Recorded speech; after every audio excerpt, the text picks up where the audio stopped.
শোনো, এখন থেকে তোমরা সবাই গ্রামবাসীরা শুনে রাখো একটা কথা।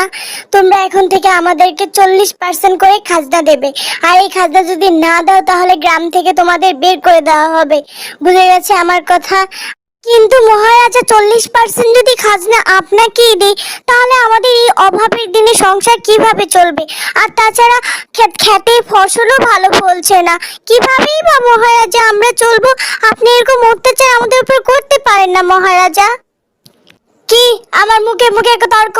যাও, আমি আর 10% কর বাড়িয়ে দিলাম, আরেকবার যদি কথা বলো তাহলে আরো 10% কর বাড়াবো বলে মহারাজা চলে গেল। আর ও গ্রামের সবাই চুপ করে রইল, কারণ এখন ওরা কথা বললেই তাদের কর আরো দ্বিগুণ হয়ে যাবে। সেই জন্য তখন সবাই বাড়ি চলে গেল।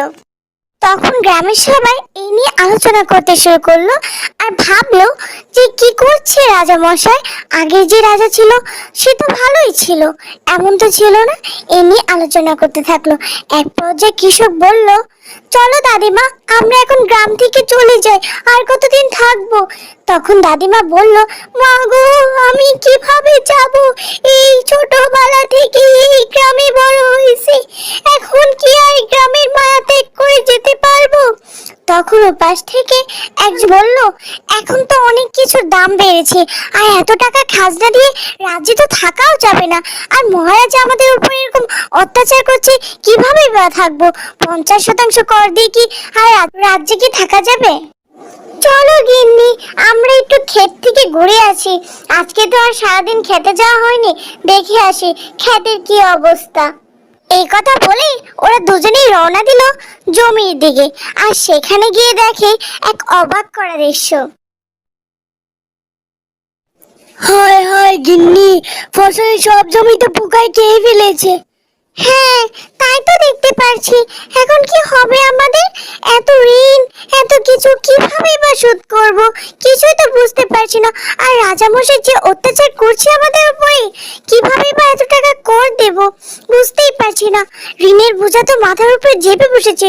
আসো, আমরা এই গ্রাম ছেড়ে কোনো অন্য গ্রামে চলে যাই। এই গ্রামে আর থাকবো না, এই গ্রামে থাকাও যাবে না। কিভাবেই থাকবো বলো? আচ্ছা গিন্নি, কাল সকালেই বের হই।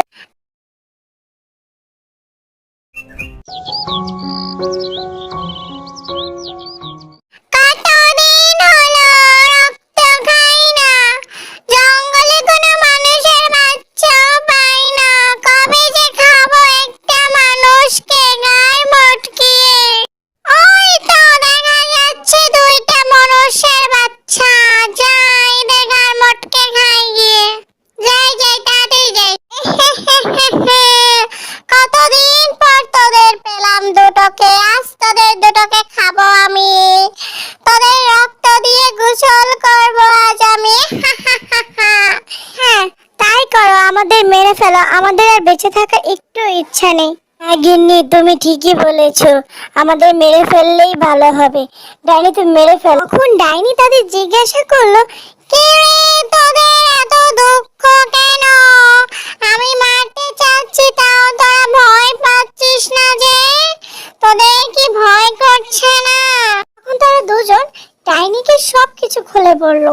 তাদের গ্রামের দুঃখের কথা, অভাবের কথা সবকিছু বললো। আর তারা কেন চলে আসলো গ্রাম ছেড়ে সেটাও বললো। আর তারা কেন মরে যেতে চাইছে সেটাও বললো।